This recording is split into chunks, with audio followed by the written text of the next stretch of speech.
बिस्मिल्लाहिर्रहमानिर्रहीम अस्सलाम वालेकुम व्यूअर्स। आज की रेसिपी बहुत ही मज़े की बनने वाली है, बहुत ही मज़ेदार फ्लेवरफुल सी। आज हम गुटी हुई चने की दाल गोश्त की रेसिपी आपके साथ यहाँ पे शेयर करेंगे। ये गुटी हुई चने की दाल गोश्त बहुत ही मज़ेदार सी बनती है और इसका बनाना भी बहुत ही आसान है। वन पॉट रेसिपी है, ना ही हम इसको तड़का लगाएंगे और ना ही हम इसको अलग अलग से बॉईल करेंगे। एक ही बर्तन में इस रेसिपी को बनाने वाले हैं, तो रेसिपी को पूरा वॉच कीजिएगा। तो चलिए व्यूअर्स स्टार्ट करते हैं। यहाँ पे देखिए मेरे पास है 300 ग्राम चने की दाल, जिसे मैंने 2 से 3 घंटे पहले अच्छे से भिगो के रख दिया हुआ था। और यहाँ पे गोश्त की क्वांटिटी मेरे पास हाफ केजी है।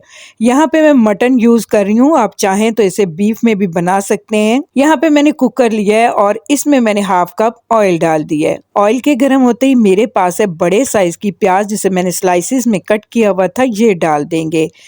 प्याज को हमें फ्राई कर लेना है, हल्का सा कलर चेंज होने तक फ्राई करेंगे। प्याज का कलर बहुत ज़्यादा डार्क नहीं होने देना। जब कलर बहुत ज़्यादा डार्क हो जाता है तो सालन का कलर भी काला काला सा दिखता है, जो कि अच्छा नहीं लगता। अब इसमें डालेंगे कुछ साबुत खड़े मसाले। तो यहाँ मेरे पास है 1 पीस मोटी इलायची का, 1 टुकड़ा दालचीनी का और 3 से 4 लौंग है। यहाँ देखिए प्याज बस फ्राई होने के करीब ही है, तो ये साबुत खड़े मसाले मैं इसमें डाल दूंगी और इन्हें भी प्याज के साथ हमें थोड़ा सा फ्राई कर लेना है। इसके बाद यहाँ पे देखिए कलर हल्का सा बस चेंज होने ही वाला है, तो साथ ही मैं इसमें डाल दूंगी। यहाँ पे मेरे पास है 2 टेबलस्पून अदरक लहसुन का पेस्ट। ये डाल के 2 से 3 मिनट तक हम फ्राई कर लेंगे। और साथ ही देखिए यहाँ पे मैं आपको स्पाइसेस दिखाती हूँ जो कि हम इसमें यूज़ करने वाले हैं। यहाँ मैं नमक डालूंगी अकॉर्डिंग टू टेस्ट, और लाल मिर्च का पाउडर लिया है मैंने 1 टीस्पून भर के। हाफ टी स्पून कश्मीरी लाल मिर्च डालेंगे। अगर आपके पास है तो डालिए, वरना आप इसे स्किप भी कर सकते हैं, इससे कलर बहुत ही प्यारा सा आता है। यहाँ पे हल्दी पाउडर लिया है हाफ टी स्पून इसमें कुटी हुई मिर्च डालेंगे। धनिया पाउडर लिया 1 टेबल स्पून और हाफ टी स्पून गरम मसाला पाउडर यूज करेंगे। गरम मसाला हम बाद में भी थोड़ा सा यूज करेंगे और इस टाइम पे भी इसके अंदर डालेंगे तो बहुत ही मजेदार सा फ्लेवर आएगा दाल गोश्त का। और अब यहाँ पे मसालों को डालने से पहले मैं आपको दिखा रही हूँ, मेरे पास है यहाँ पे 2 बड़े साइज के टमाटरों का पेस्ट फ्रीज हुआ। और अगर आपके पास फ्रेश टमाटर हैं तो आप उनका यूज़ कीजिए। मेरे पास इस वक्त अवेलेबल नहीं थे, तो मैं ये पेस्ट इसमें ऐड करने वाली हूँ। यहाँ पे देखिए सारे स्पाइस इसमें अब मैं डाल दूंगी और अच्छी तरह से इसे मिक्स कर लेंगे। आप चाहें तो यहाँ पे हरी मिर्च का पेस्ट भी डाल सकते हैं, लेकिन अगर आपके घर में छोटे बच्चे हैं तो हरी मिर्च का पेस्ट आप यहाँ पे स्किप कर दीजिए। थोड़ी देर मसाले को भून लेने के बाद अब बारी आती है इसमें गोश्त ऐड करेंगे। गोश्त ऐड करने के बाद थोड़ी देर तक हमें मज़ीद इसे भून लेना है और इसके बाद यहाँ पे हम पानी डालेंगे। तो पानी यहाँ पे नॉर्मल साइज़ का मेरे पास गिलास है, तो यहाँ पे मैंने 1.5 गिलास इसमें पानी का डाल दिया है। मिक्स कर लेने के बाद इसे मैं प्रेशर लगा दूंगी 15 मिनट के लिए। और आप अपने गोश्त के अकॉर्डिंग इसमें पानी डालिए कि आपके पास किस क्वालिटी का गोश्त है और इसे पकने में कितना टाइम लगता है।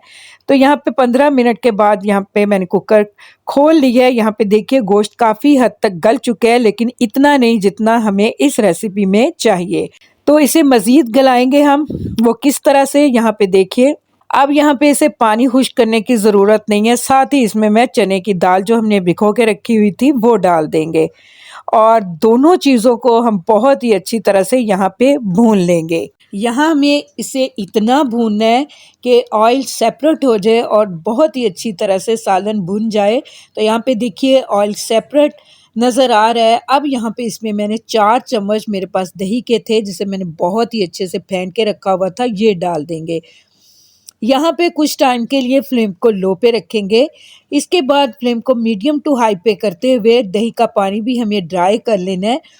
और इसके बाद यहाँ पे अब हमें पानी डालना है जिसमें दाल गोश्त बहुत ही अच्छी तरह से गल जाए, और इतना पानी डालेंगे कि बाद में पानी डालने की ज़रूरत ना पड़े, अच्छे से हम इसे घोट भी लें। तो यहाँ पे देखिए व्यूअर्स, मैंने तकरीबन नॉर्मल साइज़ का जो ग्लास मैंने आपको दिखाया था 6 ग्लास इसमें पानी के डाल दिए हैं और यहाँ पे मैं इसे 25 से 30 मिनट प्रेशर लगा दूँगी।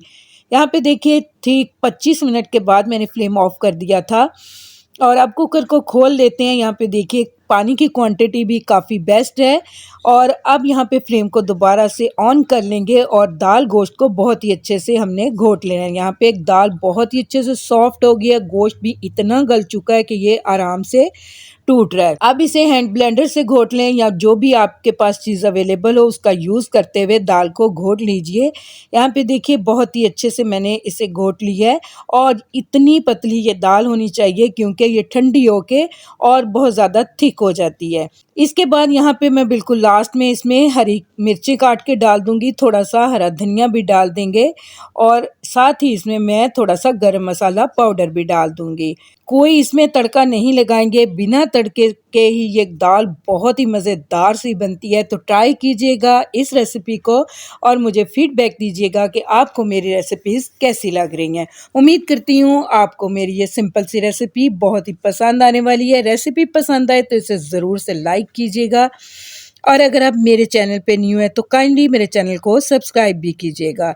मिलते हैं नेक्स्ट वीडियो में बहुत ही अच्छी सी रेसिपी के साथ। तब तक के लिए अल्लाह हाफ़िज़।